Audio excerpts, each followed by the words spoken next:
ये कहानी इस धरती की सबसे बड़ी सच्चाई है, इसलिए इसे अंत तक जरूर देखें। महादेव की जटा से गिरता अद्भुत जल, गंगोत्री का अनसुना रहस्य। अर्जुन कोलकाता के एक प्रतिष्ठित वैज्ञानिक संस्थान में काम करता था। उसकी उम्र 35 साल के आसपास थी, लेकिन उसके विचारों में परिपक्वता उसकी उम्र से कहीं ज्यादा थी। वह विज्ञान के प्रति जुनूनी था, इतना कि उसने कभी धर्म और आस्था की ओर ध्यान ही नहीं दिया।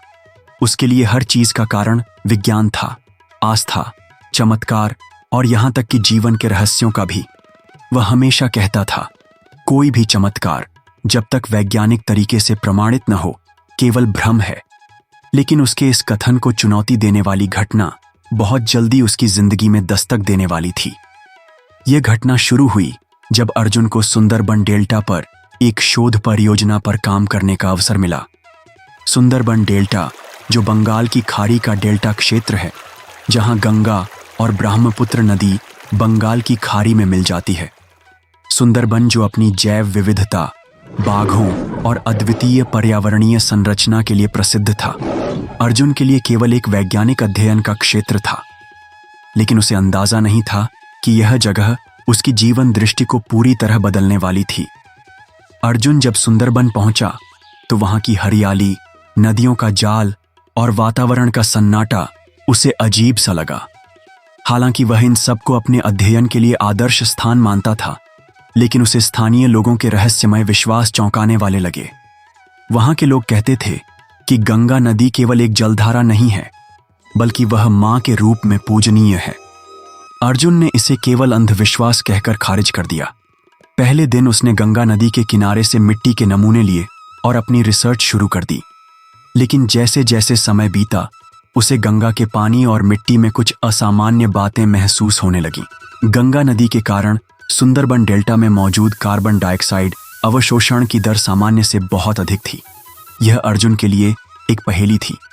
उसने इसे समझने के लिए वैज्ञानिक उपकरणों का सहारा लिया, लेकिन उसकी खोज पूरी तरह से असफल रही। एक रात जब अर्जुन गंगा के किनारे टहल रहा था, उसने देखा कि एक स्थानीय साधु वहां ध्यान कर रहा है। साधु की शांति और स्थिरता ने अर्जुन को प्रभावित किया। साधु ने अपनी आंखें खोलीं और अर्जुन की ओर देखा। तुम्हें क्या चाहिए पुत्र? साधु ने पूछा। अर्जुन ने ठहाका लगाते हुए कहा, मुझे कुछ नहीं चाहिए, मैं यहां केवल शोध के लिए हूं। साधु मुस्कुराए और बोले, शोध केवल तथ्यों का अध्ययन करता है, लेकिन सत्य को जानने के लिए आत्मा को खोलना पड़ता है। गंगा केवल एक नदी नहीं है, वह एक चेतना है। अर्जुन ने साधु की बातों को मजाक समझा और वहां से चला गया। लेकिन उस रात उसे नींद नहीं आई। गंगा का पानी, साधु की बातें और वहां का अद्भुत वातावरण उसके मन में हलचल मचाने लगा। अगली सुबह अर्जुन ने गंगा सागर मेले में जाने का फैसला किया। गंगा सागर मेला जो सुंदरबन डेल्टा से कुछ दूरी पर है, जहां वह स्थानीय संस्कृति और विश्वासों का अध्ययन करना चाहता था। गंगा सागर मेला, जहां गंगा नदी बंगाल की खाड़ी में मिलती है, हर साल हजारों लोगों को अपनी ओर आकर्षित करता है। अर्जुन ने सोचा कि यह एक अद्भुत स्थान होगा, जहां वह धार्मिक आस्थाओं और वैज्ञानिक तथ्यों के बीच के संबंध का अध्ययन कर सके। गंगा सागर वह स्थान है जहां जीवन और मृत्यु, समय और अनंत सब कुछ एक हो जाता है। जैसे जैसे वह गंगा सागर की ओर बढ़ रहा था, उसने देखा कि गंगा का प्रवाह और भी विशाल और शक्तिशाली हो चुका था। अब यह नदी नहीं, बल्कि एक महाशक्ति लग रही थी। उसका हर कदम उसे गंगा के और करीब ले जा रहा था, जैसे वह स्वयं गंगा का हिस्सा बन चुका हो। गंगा सागर के पास पहुंचते पहुंचते अर्जुन ने महसूस किया कि उसकी सोच और भी गहरी और व्यापक हो चुकी है। वह अब केवल एक साधारण यात्री नहीं था, वह गंगा की चेतना का वाहक बन चुका था। उसने महसूस किया कि गंगा की यात्रा केवल जल की यात्रा नहीं है, बल्कि यह हर जीव की यात्रा का प्रतीक है। गंगा सागर का दृश्य अविश्वसनीय था। यहाँ गंगा और समुद्र का मिलन ऐसा लग रहा था जैसे दो विशाल ब्रह्मांड एक दूसरे में समा रहे हों। अर्जुन ने महसूस किया कि गंगा यहाँ भी अपनी पहचान नहीं खो रही थी। वह समुद्र में मिलकर भी अपनी चेतना को बनाए रखे हुए थी। गंगा सागर पर अर्जुन ने ध्यान लगाया। उसे ऐसा महसूस हुआ जैसे वह गंगा की आत्मा से संवाद कर रहा हो। उसे गंगा के हर रहस्य का उत्तर मिल चुका था। उसे एहसास हुआ कि गंगा केवल एक नदी नहीं है, यह ब्रह्मांड की चेतना का प्रतीक है, जो हमें यह सिखाती है कि जीवन और मृत्यु, समय और अनंत सब कुछ एक ही स्रोत से उत्पन्न होते हैं और अंत में उसी में विलीन हो जाते हैं। मेला पहुंचते ही अर्जुन ने देखा कि वहां का माहौल कितना अलग था। लोगों के चेहरों पर भक्ति और उत्साह था। वहां की हवा में कुछ ऐसा था जिसे अर्जुन समझ नहीं पा रहा था। उसने देखा कि लोग गंगा में स्नान कर रहे थे और कहते जा रहे थे, गंगा माँ, हमें पवित्र कर दो। अर्जुन ने इसे केवल एक धार्मिक अनुष्ठान समझा और गंगा में कदम रखा। जैसे ही उसका शरीर गंगा के पानी से छुआ, उसे एक अजीब सा अनुभव हुआ। उसे ऐसा लगा जैसे उसके भीतर कोई नई ऊर्जा प्रवेश कर रही है। उसका मन हल्का हो गया और उसे ऐसा महसूस हुआ जैसे उसका शरीर और आत्मा एक हो गए हों। वह चौंक गया और तुरंत पानी से बाहर आ गया। गंगा सागर पर अर्जुन ने एक वृद्ध संत को देखा। संत का चेहरा इतना शांत और उज्जवल था कि अर्जुन को लगा जैसे वे इस ब्रह्मांडीय रहस्य के साक्षात मर्मज्ञ हों। अर्जुन उनके पास गया और उनसे पूछा, गुरुदेव, गंगा की यह यात्रा जो मैंने देखी, इसका अंतिम संदेश क्या है? संत ने मुस्कुराते हुए कहा, पुत्र, गंगा की यात्रा ब्रह्मांड का प्रतीक है। जैसे गंगा हिमालय से निकलकर मैदानों, जंगलों और शहरों से होकर समुद्र में समा जाती है, वैसे ही हमारी आत्मा भी जीवन के अलग अलग अनुभवों से गुजरकर अंत में परमात्मा में विलीन हो जाती है। यह हमें सिखाती है कि जीवन में हमें अपने रास्ते की बाधाओं से डरना नहीं चाहिए। हर कठिनाई हमें हमारे लक्ष्य के करीब ले जाती है। संत ने आगे कहा, गंगा का हर कण हमें यह सिखाता है कि समर्पण में ही सबसे बड़ी शक्ति है। जब तुम जीवन को उसके वास्तविक स्वरूप में स्वीकार कर लेते हो तो तुम अपने भीतर की गहराई को समझ पाते हो। गंगा ने तुम्हें यह सिखाया है कि स्वयं को जानने का सबसे बड़ा साधन समर्पण और सेवा है। अर्जुन को ऐसा लगा जैसे संत की हर बात गंगा की ही आवाज हो। उसने महसूस किया कि गंगा की यह यात्रा केवल उसकी नहीं थी, यह हर व्यक्ति की यात्रा थी। गंगा हमें यह सिखाती है कि हमारी आत्मा चाहे कितनी भी अशांत और विक्षिप्त क्यों न हो, अंततः शांति के सागर में समा जाती है। अर्जुन ने गंगा सागर पर एक दीप जलाया और उसे जल में प्रवाहित कर दिया। उसने मन ही मन प्रार्थना की, हे गंगा माता, आपने मुझे जीवन का यह अनमोल सत्य सिखाया। मैं आपके इस आशीर्वाद के लिए सदा कृतज्ञ रहूंगा। जैसे ही दीप जल की लहरों में बहता चला गया, अर्जुन के मन में एक नई शक्ति और विश्वास का संचार हुआ। वह अब अपने जीवन को एक नई दृष्टि से देख रहा था। उसने तय किया कि वह गंगा से मिले इस ज्ञान को संसार के अन्य लोगों तक भी पहुंचाएगा। उस रात अर्जुन ने अपने नोट्स में लिखा, गंगा के पानी में कुछ तो है जिसे मैं समझ नहीं पा रहा हूं। यह केवल पानी नहीं है, यहां कुछ अद्भुत है। अर्जुन ने अपनी यात्रा को जारी रखने का फैसला किया और बंगाल की खाड़ी से गंगा के उद्गम स्थान हिमालय के गंगोत्री ग्लेशियर तक जाने का निश्चय किया। अगला पड़ाव था कोलकाता का कालीघाट मंदिर। वह मंदिर को केवल एक ऐतिहासिक स्थल मानता था, लेकिन वहां पहुंचकर उसकी सोच बदल गई। जैसे ही उसने मां काली के दर्शन किए, उसे ऐसा महसूस हुआ जैसे उसकी आत्मा को एक नई ऊर्जा मिल रही हो। वहां के पुजारी ने उसे बताया कि मां काली केवल शक्ति की देवी नहीं, बल्कि आत्मा को शुद्ध करने वाली चेतना है। अर्जुन का अगला पड़ाव था पटना। गंगा घाट पर उसने एक वृद्ध व्यक्ति से मुलाकात की, जिसने उसे गंगा के महत्व के बारे में बताया। गंगा केवल जल नहीं, यह जीवन है, वृद्ध ने कहा। अर्जुन ने पहली बार ध्यान करने की कोशिश की और उसे महसूस हुआ कि गंगा के किनारे बैठकर ध्यान करने से उसका मन शांत हो रहा है। यह यात्रा अर्जुन के लिए केवल वैज्ञानिक अध्ययन नहीं रह गई थी, यह अब एक आत्मिक खोज बन चुकी थी। पटना के बाद प्रयागराज, बनारस, हरिद्वार और ऋषिकेश में उसके अनुभव और भी गहरे होने वाले थे। लेकिन गंगा की इस यात्रा ने उसके मन में एक सवाल पैदा कर दिया था, क्या विज्ञान के पार भी कुछ है? पटना से आगे बढ़ते हुए अर्जुन के मन में बेचैनी और उत्सुकता दोनों थी। अब तक उसने गंगा को एक साधारण नदी से कहीं अधिक महसूस किया था, लेकिन यह अनुभव उसके तर्कसंगत दिमाग को परेशान कर रहा था। वह इसे समझने के लिए वैज्ञानिक प्रमाण खोजने की कोशिश कर रहा था, लेकिन गंगा के पानी में छिपी अद्भुत ऊर्जा और उसमें निहित गहराई विज्ञान की परिभाषाओं से परे लग रही थी। जैसे ही ट्रेन बनारस स्टेशन पर पहुंची, उसे वहां के माहौल में कुछ अलग महसूस हुआ। स्टेशन से बाहर निकलते ही गंगा के घाटों की ओर जाते समय शहर की गलियों की हलचल, मंदिरों की घंटियों की आवाज और हवा में घुली अगरबत्ती की खुशबू ने अर्जुन के मन को विचलित कर दिया। उसे यह सब अव्यवस्थित और अद्भुत दोनों लग रहा था। वाराणसी, जिसे गंगा की आत्मा का केंद्र माना जाता है, जैसे ही अर्जुन वाराणसी पहुंचा, उसने देखा कि यह शहर गंगा के बिना अधूरा था। गंगा यहां केवल एक नदी नहीं थी, यह लोगों के जीवन, उनकी मृत्यु और उनकी पुनर्जन्म की धारणाओं का हिस्सा थी। घाटों पर बैठे साधु, गंगा में डुबकी लगाते श्रद्धालु और जलती हुई चिताएं, हर चीज में अर्जुन को जीवन और मृत्यु का एक गहरा संदेश दिख रहा था। उसने महसूस किया कि गंगा हर पल हमें यह सिखा रही है कि जीवन और मृत्यु केवल दो अलग अलग अवस्थाएं नहीं हैं, ये एक ही प्रक्रिया के दो पहलू हैं। वाराणसी के घाट पर ध्यान करते हुए अर्जुन ने एक बार फिर गंगा की ऊर्जा को अपने भीतर महसूस किया। उसे लगा जैसे गंगा ने उसके भीतर के सभी डर, सभी प्रश्नों और सभी अनिश्चितताओं को बहा दिया हो। उसने महसूस किया कि गंगा केवल एक बाहरी नदी नहीं है, बल्कि यह हमारे भीतर बहने वाली चेतना की नदी भी है। गंगा के किनारे बसा वह शहर था जो न केवल आस्था और धर्म का केंद्र था, बल्कि भारतीय संस्कृति और परंपराओं का जीवंत उदाहरण भी। अर्जुन ने पहले बनारस के बारे में केवल किताबों में पढ़ा था, लेकिन इस बार वह इसे करीब से देखने जा रहा था। वह सीधे दशाश्वमेध घाट पर पहुंचा। घाट पर गंगा आरती की तैयारी हो रही थी। चारों ओर श्रद्धालु जुटे हुए थे और गंगा के किनारे दीप जलाए जा रहे थे।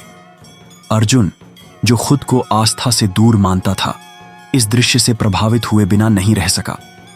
आरती के दौरान जब मंत्रोच्चारण और घंटे घड़ियाल की ध्वनि गंगा की लहरों से टकराई, तो उसे ऐसा महसूस हुआ जैसे समय ठहर गया हो।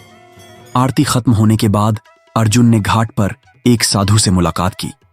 साधु का नाम स्वामी गोविंदानंद था। उनका चेहरा तेज और आंखों में गहराई थी। उन्होंने अर्जुन को देखकर मुस्कुराते हुए कहा, तुम्हारे सवाल तुम्हारे चेहरे पर साफ दिखाई देते हैं। अर्जुन थोड़ा चौंका। उसने पूछा, आपको कैसे पता कि मैं सवालों से घिरा हूं?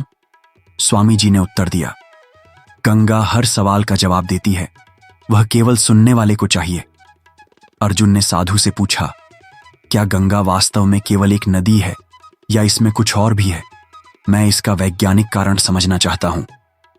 स्वामी जी मुस्कुराए और बोले, गंगा केवल पानी नहीं है, यह ब्रह्मांडीय ऊर्जा का प्रवाह है। इसका हर अंश जीवन और मृत्यु दोनों को जोड़ता है। विज्ञान इसे मापने में सक्षम नहीं हो सकता, क्योंकि यह आत्मा का विज्ञान है, भौतिकता का नहीं। अर्जुन ने स्वामी जी से और सवाल पूछे। स्वामी जी ने उसे बताया कि बनारस के घाटों पर ऐसी कई घटनाएं हुई हैं जिन्हें विज्ञान से समझाया नहीं जा सकता। उन्होंने कहा कि गंगा के किनारे बैठकर ध्यान करने से मनुष्य अपने भीतर की ऊर्जा को महसूस कर सकता है। स्वामी जी की बातों से अर्जुन और अधिक उलझ गया, लेकिन अब वह केवल सुनने तक सीमित नहीं रहना चाहता था। उसने खुद इस अनुभव को महसूस करने का निर्णय लिया। उसी रात गंगा के किनारे अर्जुन ने पहली बार ध्यान करने की कोशिश की। जैसे ही उसने अपनी आंखें बंद कीं, उसे गंगा की लहरों की आवाज सुनाई दी। धीरे धीरे उसे ऐसा महसूस हुआ जैसे वह खुद गंगा की धारा में बह रहा हो। उसकी सांसों की लय और गंगा की लहरों की गति एक हो गई। अचानक उसे एक दृश्य दिखाई दिया, एक विशाल प्रकाश मंडल जिसमें से हजारों किरणें निकल रही थीं। वह दृश्य इतना स्पष्ट था कि अर्जुन ने आंखें खोल दीं। उसने महसूस किया कि यह सिर्फ एक सपना या कल्पना नहीं थी, यह कुछ और था। वह डर और उत्सुकता के बीच झूल रहा था। उसने यह अनुभव स्वामी जी को बताया। स्वामी जी ने कहा, तुम्हें गंगा ने अपना आशीर्वाद दिया है, लेकिन यह केवल शुरुआत है। आगे की यात्रा तुम्हें और गहरे उत्तरों तक ले जाएगी। अर्जुन का अगला पड़ाव हरिद्वार था। उसने बनारस में कुछ और दिन बिताए, लेकिन अब उसका विश्वास धीरे धीरे बदल रहा था। जहां पहले वह केवल तथ्यों पर भरोसा करता था, अब वह अनुभवों पर ध्यान देने लगा था। हरिद्वार पहुंचने के बाद अर्जुन सीधे हर की पौड़ी घाट पर गया। यह घाट गंगा का स्वागत करने के लिए प्रसिद्ध था। यहाँ की पवित्रता और शांति ने अर्जुन को भीतर तक छू लिया। उसने देखा कि लोग अपने पापों से मुक्त होने के लिए गंगा में डुबकी लगा रहे थे। हरिद्वार में अर्जुन की मुलाकात एक युवा पुजारी से हुई जिसका नाम वेदांत था। वेदांत ने अर्जुन को गंगा के आध्यात्मिक और ऐतिहासिक महत्व के बारे में बताया। उन्होंने कहा, गंगा केवल जलधारा नहीं है, यह मानवता के पापों को धोने का माध्यम है। इसकी हर बूंद में ब्रह्मांडीय चेतना है। अर्जुन ने उनसे पूछा, क्या यह केवल आस्था है या इसके पीछे कोई वैज्ञानिक कारण भी है? वेदांत ने उत्तर दिया, आस्था और विज्ञान एक ही सिक्के के दो पहलू हैं। गंगा का महत्व केवल धार्मिक नहीं है, बल्कि इसके जल में मौजूद सूक्ष्म जीव और खनिज इसे विशेष बनाते हैं। लेकिन इसकी असली शक्ति इसकी चेतना में है, जिसे केवल महसूस किया जा सकता है। अर्जुन ने हरिद्वार में गंगा के पानी के कई नमूने लिए और उन्हें अपनी लैब में जांचने के लिए भेज दिया। लेकिन इस बार उसका उद्देश्य केवल वैज्ञानिक तथ्य नहीं, बल्कि आस्था के रहस्यों को भी समझना था। हरिद्वार में बिताए गए दिनों ने अर्जुन को एक नई दिशा दी। उसने महसूस किया कि गंगा केवल एक नदी नहीं है, बल्कि एक माध्यम है जो मानव को उसके अस्तित्व के सबसे गहरे सत्य तक ले जा सकती है। अर्जुन ऋषिकेश की ओर बढ़ा क्योंकि उसने सुना था कि वहां गंगा के किनारे तपस्या करने वाले कई साधु और योगी रहते हैं। ऋषिकेश को योग की राजधानी कहा जाता है और अर्जुन को उम्मीद थी कि यहां उसे गंगा और उसके रहस्यों को लेकर कुछ ठोस उत्तर मिलेंगे। ऋषिकेश पहुंचने पर गंगा का स्वरूप फिर से बदल चुका था। यहां पानी की धारा पहले से अधिक शांत और गंभीर लग रही थी। लक्ष्मण झूला के पास खड़े होकर अर्जुन ने गंगा की गहराई को देखा। उसे ऐसा महसूस हुआ जैसे गंगा उसके मन में छिपे हर भाव को पढ़ सकती है। उसने वहां एक साधु स्वामी वासुदेवानंद को देखा जो गंगा के किनारे ध्यानमग्न थे। अर्जुन ने उनके पास जाकर प्रणाम किया और कहा, मुझे गंगा के रहस्य को समझने की इच्छा है, क्या आप मेरी मदद कर सकते हैं? स्वामी वासुदेवानंद ने धीरे से आंखें खोलीं और अर्जुन की ओर देखा। उनकी आंखों में एक अजीब सा तेज था। उन्होंने कहा, गंगा केवल एक नदी नहीं है, यह ब्रह्मांड की चेतना का भौतिक स्वरूप है। इसे समझने के लिए केवल आंखों की नहीं, मन और आत्मा की भी आवश्यकता होती है। अर्जुन ने कहा, लेकिन क्या यह सब केवल धार्मिक विश्वास है या इसके पीछे कोई वैज्ञानिक कारण भी है? स्वामी जी मुस्कुराए और बोले, विज्ञान और धर्म एक ही सिक्के के दो पहलू हैं। जहां विज्ञान का अंत होता है, वहां धर्म का आरंभ होता है। गंगा के पानी में अद्भुत गुण हैं जो इसे अमर बना देते हैं। यह गुण केवल रसायन शास्त्र का विषय नहीं है, यह ब्रह्मांडीय ऊर्जा से जुड़ा हुआ है। स्वामी वासुदेवानंद ने अर्जुन को गंगा के पानी का एक कटोरा दिया और कहा, इस पानी को अपने भीतर महसूस करो, इसे केवल मत पीना, इसे आत्मसात करो। अर्जुन ने उस पानी को पिया और उसे ऐसा लगा जैसे उसके भीतर एक अजीब सी ऊर्जा का संचार हो रहा हो। स्वामी जी ने उसे बताया, गंगा के पानी में जो गुण हैं वे इसे अन्य नदियों से अलग बनाते हैं। ये पानी स्वयं शुद्धिकरण करता है क्योंकि इसमें एक विशेष प्रकार की सूक्ष्म तरंगें होती हैं। ये तरंगें न केवल शरीर को बल्कि मन और आत्मा को भी शुद्ध करती हैं। अर्जुन ने पूछा, क्या यह वैज्ञानिक रूप से सिद्ध किया जा सकता है? स्वामी जी ने कहा, विज्ञान ने गंगा के पानी का अध्ययन किया है और इसमें यह पाया गया है कि इसमें एक विशेष प्रकार के जीवाणु होते हैं जो पानी को शुद्ध रखने में सक्षम है। लेकिन जो विज्ञान नहीं देख सकता वह यह है कि यह पानी ब्रह्मांडीय ऊर्जा का वाहक है। इसे समझने के लिए तुम्हें अपनी सोच से परे जाना होगा। अर्जुन ने महसूस किया कि उसकी यात्रा अब केवल गंगा तक सीमित नहीं थी। उसे गंगा की उत्पत्ति से लेकर उसके संगम तक हर पहलू को समझना था। उसने स्वामी जी से पूछा, क्या मैं गंगा के साथ और आगे की यात्रा कर सकता हूं? स्वामी वासुदेवानंद ने कहा, यदि तुम्हारा मन साफ है और तुम्हारे इरादे पवित्र हैं तो गंगा तुम्हें अपने हर रूप में स्वीकार करेगी। लेकिन याद रखो, यह यात्रा केवल भौतिक नहीं है, यह आत्मा की यात्रा है। अर्जुन ने ऋषिकेश में कुछ दिन बिताए। यहां उसने योग और ध्यान का अभ्यास किया। उसने महसूस किया कि गंगा के किनारे बैठकर ध्यान करने से उसकी सोच स्पष्ट हो रही थी। उसके भीतर की उथल पुथल अब धीरे धीरे शांत हो रही थी। एक दिन गंगा के किनारे बैठकर ध्यान करते हुए अर्जुन को एक अजीब सा अनुभव हुआ। उसे ऐसा लगा जैसे गंगा उससे कुछ कहना चाह रही हो। वह पानी की धारा को देख रहा था और उसे उसमें अनगिनत चेहरों की झलकियां दिखाई दीं। ये चेहरे उसे पुकार रहे थे, जैसे उसे किसी अज्ञात सत्य की ओर बुला रहे हों। अर्जुन ने महसूस किया कि उसकी यात्रा केवल एक व्यक्ति के रूप में नहीं थी, वह गंगा की चेतना का हिस्सा बन चुका था। ऋषिकेश से निकलकर वह प्रयागराज की ओर बढ़ा। यह यात्रा लंबी थी, लेकिन अर्जुन के भीतर एक अदम्य साहस था। उसे पता था कि त्रिवेणी संगम ही वह स्थान है जहां उसे गंगा के रहस्यों का अंतिम उत्तर मिलेगा। रास्ते में उसने कई गांवों और कस्बों को पार किया। हर जगह गंगा के प्रति लोगों की श्रद्धा उसे आश्चर्यचकित करती रही। उसने देखा कि गंगा केवल एक नदी नहीं थी, यह लोगों के जीवन का हिस्सा थी। उनके गीतों, कहानियों और त्योहारों में गंगा का महत्व अनमोल था। प्रयागराज पहुंचने पर अर्जुन ने देखा कि संगम का दृश्य अविश्वसनीय था। यहां गंगा और यमुना की धाराएं स्पष्ट रूप से अलग अलग दिखाई दे रही थीं, जबकि सरस्वती अदृश्य थी। अर्जुन ने महसूस किया कि यह स्थान ब्रह्मांडीय ऊर्जा का केंद्र था। संगम पर उसने ध्यान लगाने का निर्णय लिया। उसने महसूस किया कि यहाँ की ऊर्जा अन्य सभी स्थानों से अलग थी। जैसे ही उसने ध्यान शुरू किया, उसे एक गहरी अनुभूति हुई। उसे ऐसा लगा जैसे वह गंगा के प्रवाह में समा गया हो।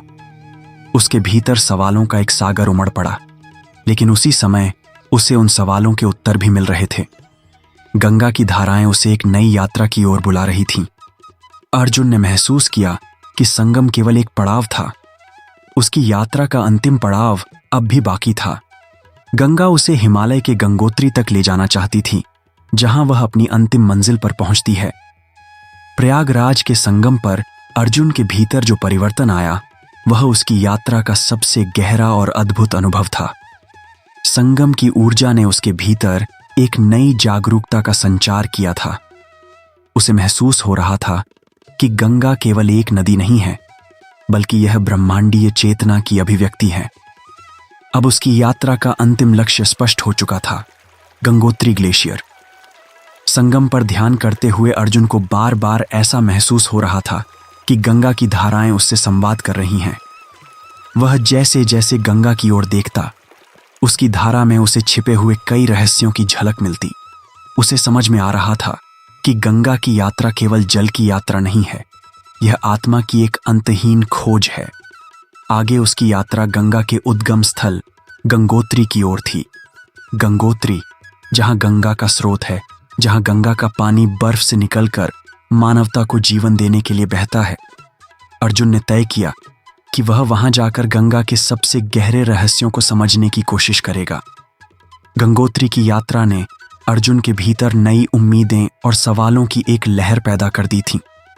यह यात्रा न केवल भौतिक थी, बल्कि आध्यात्मिक भी थी। कालीघाट, पटना, बनारस, हरिद्वार, ऋषिकेश और प्रयागराज के घाटों पर अनुभव की गई ऊर्जा ने अर्जुन के भीतर कुछ बदल दिया था। हालांकि उसका वैज्ञानिक दृष्टिकोण अब भी मजबूत था, लेकिन वह यह मानने लगा था कि कुछ बातें विज्ञान की पकड़ से परे होती हैं। अर्जुन गंगोत्री के पवित्र और बर्फीले वातावरण में पहुंचा, जहां चारों तरफ बर्फ की सफेद चादर बिछी थी। वहां की ठंडी हवाएं और हिमालय की विशाल चोटियां एक अलौकिक शांति का अनुभव करा रही थीं। यह वही स्थान था जहां से गंगा नदी का पवित्र प्रवाह शुरू होता है। अर्जुन ने जैसे ही गंगा के उद्गम स्थल पर कदम रखा, उसे महसूस हुआ जैसे वह किसी दिव्य ऊर्जा के केंद्र में खड़ा हो। ठंड के बावजूद वहां की हवा में एक गर्मजोशी और अद्भुत सौम्यता थी। गंगोत्री में अर्जुन की मुलाकात एक साधु, स्वामी अच्युतानंद से हुई। ये साधु वर्षों से यहां तपस्या कर रहे थे और गंगा के पानी का अध्ययन कर रहे थे। अर्जुन ने उनसे पूछा, क्या गंगा का पानी वास्तव में इतना खास है या यह केवल एक धार्मिक धारणा है? स्वामी अच्युतानंद ने कहा, गंगा का पानी केवल पानी नहीं है, यह जीवन है, यह ऊर्जा है। इसका हर अंश उस चेतना का प्रतीक है जो मानवता को जोड़ता है। जो इसे केवल भौतिक रूप से देखता है, वह इसकी गहराई को समझ नहीं सकता। स्वामी जी ने अर्जुन को गंगा के पानी का एक छोटा सा बर्तन दिया और कहा, इस पानी को ध्यान से देखो, इसमें तुम्हें ब्रह्मांड के रहस्य दिखाई देंगे। अर्जुन ने पानी को देखा और उसे ऐसा महसूस हुआ जैसे उसमें अनगिनत रंग और प्रकाश की किरणें झिलमिला रही हों। यह अनुभव उसे अविश्वसनीय लगा। स्वामी जी ने उसे बताया कि गंगा के पानी में एक विशेष प्रकार की ध्वनि तरंगें होती हैं जो मानव मस्तिष्क को शांति प्रदान करती हैं। यह ध्वनि केवल उन लोगों को सुनाई देती है जो गंगा के प्रति अपनी आस्था रखते हैं। अर्जुन को यह बात अद्भुत लगी, लेकिन वह इसे विज्ञान की दृष्टि से समझने की कोशिश करता रहा। गंगा के उस प्रवाह को देखकर अर्जुन मंत्रमुग्ध था। वह समझ रहा था कि यह केवल एक नदी नहीं है, बल्कि यह एक जीवनदायिनी शक्ति है जो पूरे भारत को जीवन प्रदान करती है। उसने अपनी आंखें बंद कीं और गंगा के जल में उतर गया। जैसे ही उसने स्नान किया, उसे लगा जैसे उसका शरीर पवित्रता से भर गया हो। ठंडा जल उसकी आत्मा को शीतलता प्रदान कर रहा था और उसके भीतर की अशांति समाप्त हो रही थी। तभी अर्जुन ने एक अद्भुत दृश्य देखा। गंगा के प्रवाह के ठीक ऊपर उसे ऐसा प्रतीत हुआ जैसे आसमान से जल की विशाल धारा सीधे पृथ्वी पर गिर रही हो। वह दृश्य इतना अद्भुत और रहस्यमय था कि अर्जुन ने अपनी दृष्टि हटाने की कोशिश भी नहीं की। यह ऐसा लग रहा था जैसे स्वयं महादेव की जटा से पवित्र जल की धारा पृथ्वी पर गिर रही हो। अर्जुन उस दृश्य को देखकर चकित था। यह दृश्य उसके मन में गहरे तक बस गया। तभी अचानक जल के प्रवाह से एक दिव्य आभा प्रकट हुई। अर्जुन ने अपनी आंखों से देखा कि उस आभा से एक देवी प्रकट हुई। वह देवी अत्यंत सुंदर और तेजस्वी थीं। उनकी उपस्थिति से चारों ओर का वातावरण और भी शांत और पवित्र हो गया। अर्जुन समझ गया कि यह स्वयं माता गंगा हैं, जो उसे आशीर्वाद देने के लिए प्रकट हुई हैं। माता गंगा ने अपने करुणामयी स्वर में कहा, पुत्र अर्जुन, तुम्हारी यात्रा का उद्देश्य केवल गंगा के प्रवाह को समझना नहीं था। तुम्हारा उद्देश्य जीवन के उस सत्य को समझना था जिसे गंगा की धाराएं सदियों से कहती आई हैं। यह सत्य है कि गंगा केवल जलधारा नहीं है, यह ब्रह्मांड की चेतना है। इसने सभ्यताओं को जन्म दिया और यह हर प्राणी के जीवन का आधार है। लेकिन आज मानव ने अपने स्वार्थ के लिए इसे प्रदूषित कर दिया है। अर्जुन ने सिर झुकाकर कहा, माता, मुझे आपके दर्शन का सौभाग्य प्राप्त हुआ। कृपया मुझे बताएं कि मैं क्या कर सकता हूं, कैसे मैं आपके इस अमृत स्वरूप को संरक्षित कर सकता हूं। माता गंगा मुस्कुराईं और बोलीं, पुत्र, गंगा की यह धारा केवल बाहरी नहीं है, यह हर मनुष्य के भीतर प्रवाहित होती है।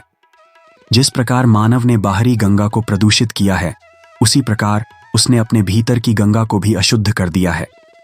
जब तक मनुष्य अपने विचार, कर्म और आत्मा को शुद्ध नहीं करेगा, तब तक बाहरी गंगा को शुद्ध रखना असंभव है। उन्होंने आगे कहा, पुत्र, तुम्हें यह समझना होगा कि ऋषि भागीरथ ने कितनी कठोर तपस्या की थी ताकि गंगा को पृथ्वी पर लाया जा सके।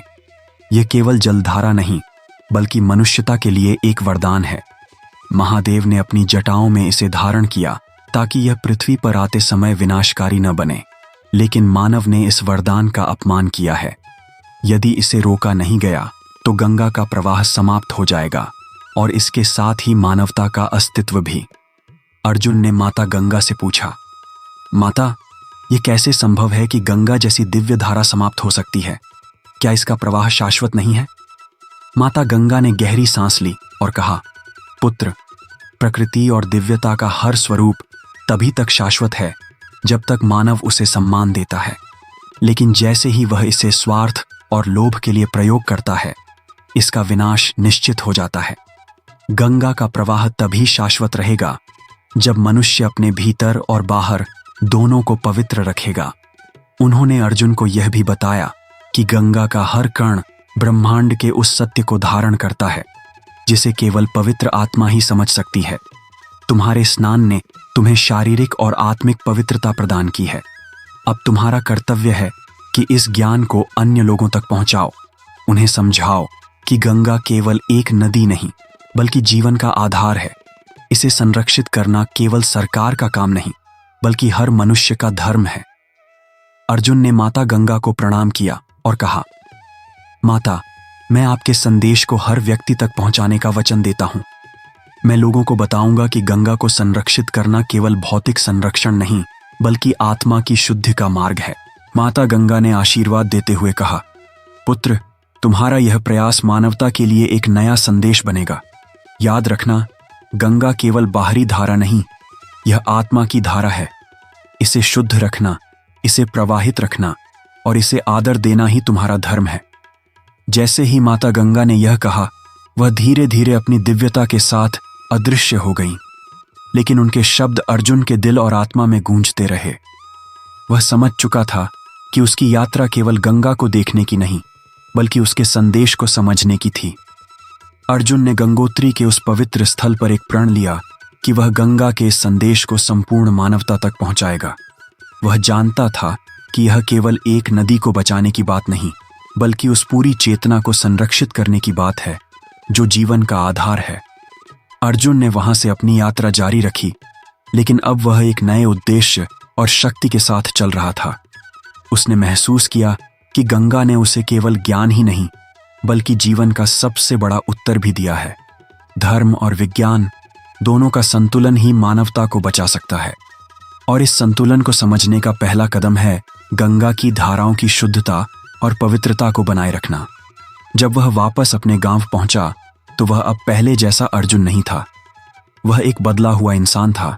उसके भीतर गंगा की तरह ही एक असीम शांति और शक्ति प्रवाहित हो रही थी। गांव के लोग उसे देखकर चकित थे। वे पूछते, अर्जुन, तुम्हारे भीतर यह बदलाव कैसे आया? अर्जुन केवल मुस्कुरा देता और कहता, गंगा ने मुझे सिखाया है कि जीवन में सब कुछ अस्थायी है, सिवाय आत्मा के। हमें अपने जीवन की हर परिस्थिति को गंगा की तरह स्वीकार करना चाहिए, चाहे वह पर्वतों की कठिनाइयां हों, मैदानों की हलचल हो या अंत में समुद्र में विलीन होने की स्थिति। गंगा की यह यात्रा अब केवल अर्जुन की नहीं रही, यह हर उस व्यक्ति की यात्रा बन गई जिसने उसकी बातें सुनी। गंगा की चेतना अब अर्जुन के माध्यम से हर व्यक्ति तक पहुंच रही थी, और इसी तरह गंगा की कहानी अंतहीन हो गई, जैसे गंगा स्वयं। अर्जुन ने अपने जीवन को गंगा के संदेश को फैलाने के लिए समर्पित कर दिया। उसने महसूस किया कि गंगा का हर कण, हर प्रवाह और हर स्पंदन हमें यह सिखाने के लिए है कि जीवन का हर क्षण एक उपहार है, और अंततः हर आत्मा उसी स्रोत में लौट जाती है जहां से वह आई है। गंगा की वह यात्रा जो अर्जुन ने शुरू की थी, अब अनंत तक चलती रही। गंगा ने उसे केवल जीवन का ज्ञान ही नहीं दिया, बल्कि उसे ब्रह्मांड का वह गहरा सत्य भी सिखाया जिसे हर आत्मा खोज रही है। गंगा की यह कहानी अब एक अंतहीन प्रवाह बन चुकी थी, जैसे स्वयं गंगा। गंगोत्री के उस दिव्य दृश्य ने अर्जुन की आत्मा में वह प्रकाश भर दिया जो अब उसे हर अंधकार से लड़ने की शक्ति देगा।